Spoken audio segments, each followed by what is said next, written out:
ইসলামী bank news top 10।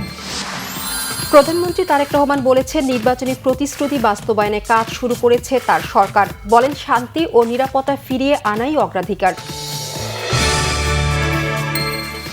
সাভারের জাতীয় স্মৃতিসৌধে মুক্তিযুদ্ধের বীর শহীদদের প্রতি শ্রদ্ধা জানিয়েছেন প্রধানমন্ত্রী ও মন্ত্রিসভার সদস্যরা। শ্রদ্ধা জানিয়েছেন শহীদ রাষ্ট্রপতি জিয়াউর রহমান ও সাবেক প্রধানমন্ত্রী বেগম খালেদা জিয়ার কবরে। 180 দিনের একটি রোডম্যাপ ঘোষণা করবে সরকার। সচিবালয়ে নতুন মন্ত্রিসভার প্রথম বৈঠকে জানিয়েছেন প্রধানমন্ত্রী, রমজানের স্বস্তিদায়ক পরিবেশ সৃষ্টির আশা।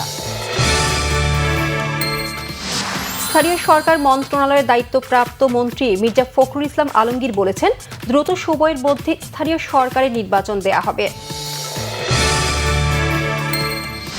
অর্থনীতি পুনরুদ্ধারের সংকল্প অর্থমন্ত্রী আমির খসরু মাহমুদ চৌধুরীর। স্বরাষ্ট্রমন্ত্রী সালাউদ্দিন আহমেদ বলেছেন, আইন শৃঙ্খলা স্বাভাবিক করতে তৎপরতা বাড়াবে সরকার।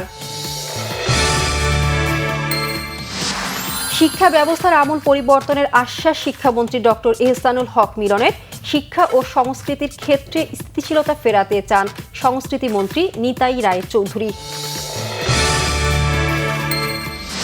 জুলাই সনদ বাস্তবায়ন না করলে কোনো ছাড় দেয়া হবে না, বলেছেন জামায়াতে ইসলামীর আমির ও জাতীয় সংসদে বিরোধী দলীয় নেতা ডাক্তার শফিকুর রহমান। ভোর রাতে সেহরি খেয়ে প্রথম রোজা শুরু করেছেন দেশের ধর্মপ্রাণ মুসলমানরা। প্রতিটি মসজিদে মুসল্লিদের তারাবির নামাজ আদায়।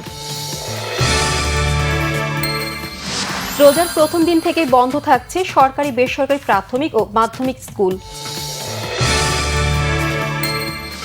আহমেদাবাদে নেদারল্যান্ডসকে 17 রানে হারিয়ে এ গ্রুপে ভারতের 4-4।